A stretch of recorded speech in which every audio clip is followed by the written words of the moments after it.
Magandang araw. Ako si Doktor. Ngayon, pag-usapan natin ang isang sintomas na nakakatakot para sa maraming tao, paninikip ng dibdib.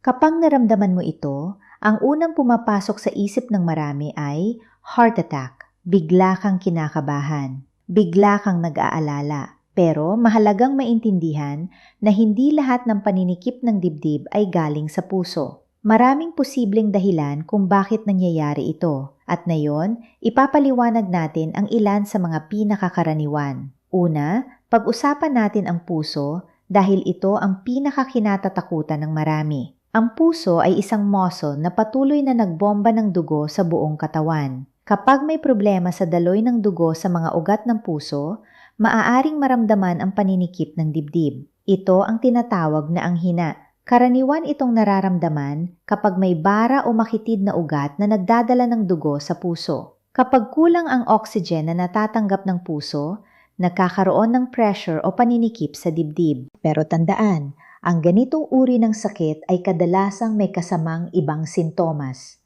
Maaaring may kasamang pananakit na kumakalat sa braso, leeg o panga. Maaaring may kasamang hirap sa paghinga, malamig na pawis o pagkahilo. Kung ganito ang nararamdaman mo, mahalagang magpatingin agad sa doktor. Ngayon, pag-usapan natin ang isa pang karaniwang dahilan ng paninikip ng dibdib na hindi galing sa puso. Acid reflux o hyperacidity. Kapag ang asido mula sa tiyan ay umaakyat papunta sa esophagus, maaari itong magdulot ng hapdi o pressure sa dibdib.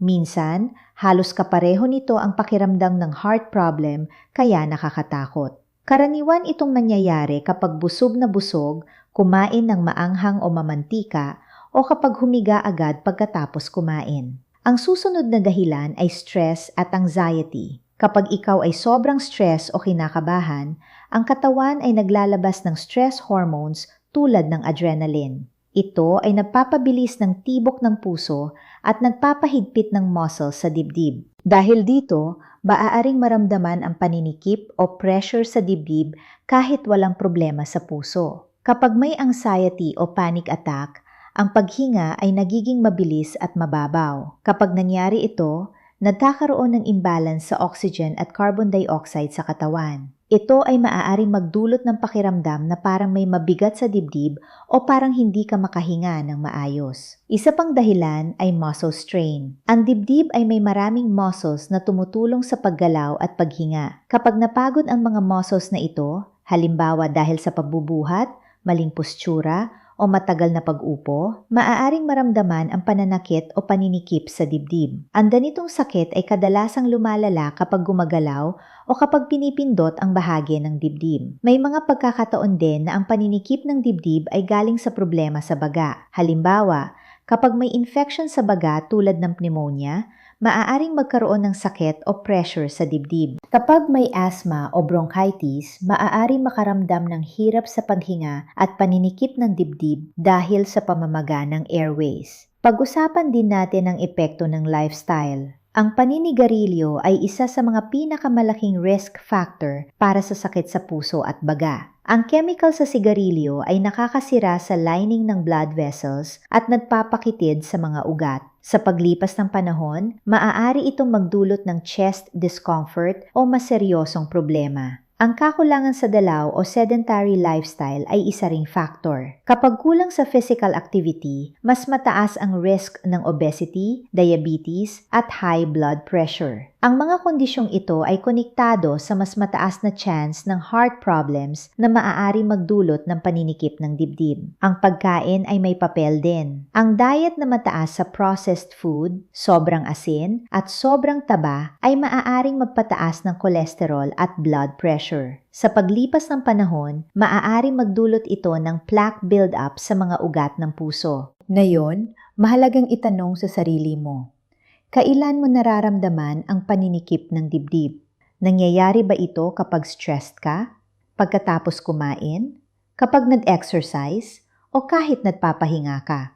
Ang mga detalye na ito ay mahalaga upang matulungan ang doktor na matukoy ang tunay na dahilan. Kung ang paninikip ng dibdib ay biglaan, matindi at may kasamang hirap sa paghinga, pagkahilo o sakit na kumakalat sa braso o pangga, huwag maghintay. Humingi agad ng tulong medikal. Mas mabuting magpatingin at malaman na wala palang seryoso kaysa baliwalain ang isang posibleng emergency. Kung ang paninikip naman ay paminsan-minsan at may malinaw na trigger tulad ng pagkain o stress, mahalagang pagtuunan ng pansin ang lifestyle. Bawasan ang pagkain na nadudulot ng acid reflux. Kumain ng mas balanseng pagkain. Maglaan ng oras para sa pahinga at stress management. Ang regular na ehersisyo ay nakakatulong sa pagpapalakas ng puso at baga. Kahit simpleng paglalakad ng 30 minuto araw-araw ay malaking tulong sa circulation at overall health. Ang sapat na tulog ay mahalaga rin dahil tumutulong ito sa regulation ng hormones at blood pressure. Ang pag-inom ng sapat na tubig at pag-iwas sa sobrang caffeine ay makakatulong din sa pag-iwas sa palpitations at chest discomfort. Ang katawan ay mas maayos gumagana kapag hydrated at may tamang balanse ng nutrients. Ang pinakamahalagang mensahe ay ito: huwag agad magpanik kapag may paninikip ng dibdib, pero huwag din itong balewalain. Ang katawan ay nagbibigay ng signal kapag may kailangang pansinin. Ang pag-unawa sa mga posibleng dahilan ay makakatulong para makagawa ng tamang desisyon. Ang video na ito ay para sa general education lamang. Hindi ito kapalit ng personal na payo ng doktor. Kung ikaw ay may patuloy na paninikip ng dibdib o ibang sintomas na nag-aalala sa iyo, kumonsulta sa healthcare professional para sa tamang pagsusuri. Salamat sa panonood. Alagaan ang iyong puso, baga at buong katawan. Araw